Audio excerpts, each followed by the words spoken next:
So something that I think is on every bar or bat mitzvah participant's mind is, of course, the gifts. Max, you haven't talked about this, or at least not to me, because I think you're generally too well behaved and respectful for that. But I assume that among all the other things you're excited about in becoming a bar mitzvah, a nice fat stack of presents is somewhere on that list. And you don't have to hide that. We all like getting gifts. It turns out, as we read in this morning's Parsha, that God really likes getting gifts too. There are many different ways to think about the korbanot, the offerings that Max talked about. On the surface, we may be tempted to think that they're God's food, like we need to offer these animals and grains so that God has something to eat. However, that is definitely not the case. The text goes out of its way to describe how the smoke from these offerings ascends, and that is very contrary to accounts from other ancient cultures that describe the gods actually descending and feasting on these animals and grains. A God who is literally hungry for food is not the idea of the Jewish God that is portrayed in the Torah, nor that most of us as Jews believe. In that regard, though, just as God doesn't need food, we can't help but be reminded of the fact that God actually does not need anything. And so, the sacrifices that we read about this morning are a way of answering the age-old question that many of us face every year on the birthday or anniversary celebration of our loved ones. What do you get someone who has everything?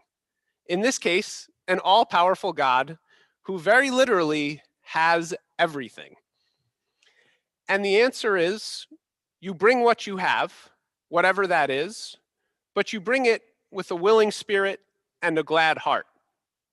The Baal HaTanya, an 18th century Russian rabbi, writes that the opening words of this morning's Parsha shouldn't be translated as when a person among you presents an offering of cattle to God, but rather we parse out the Hebrew grammar to read, when a person wants to come closer to God, they must bring of themselves and also cattle. Despite the fact that we get plenty of exacting detail for each sacrifice, it's not what the gift is that matters, it's who brings it and how it's brought. And in fact, the great rabbis of the Talmud teach us that the various offerings were actually an equalizer over all the people who wanted to bring them.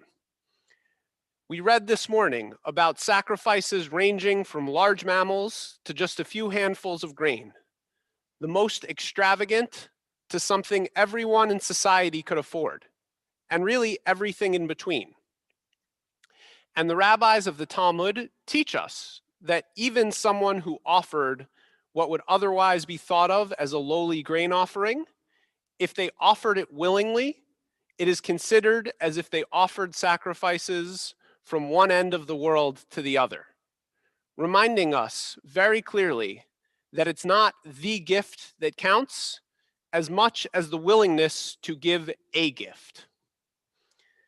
Max, you have brought everything you have to offer to your bar mitzvah. I know it took some time to finalize plans and to come to terms with the fact that most of your friends and family were going to be joining us over Zoom. And it might not be exactly the bar mitzvah you imagined, but once we finally finalized the date, you were all in.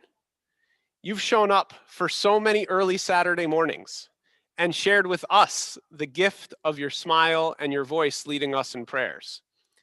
And I speak not only for myself, but also for our Saturday morning regulars, your teachers, and your parents, in saying that all along the way, your enthusiasm and joy in approaching your bar mitzvah has been a gift to us, whether you realized you were giving it or not. I hope you'll recognize and accept the gifts that the Jewish community can continue to offer you. A place in our minyan and services, a developing Jewish identity that continues to strengthen and grow, and a sense of pride that this is an important part of who you are. You worked really, really hard for this, and the whole community is so impressed with the job you did this morning and the job you've been doing all along. Thank you for your gifts, Max, and we hope you keep coming back to receive ours.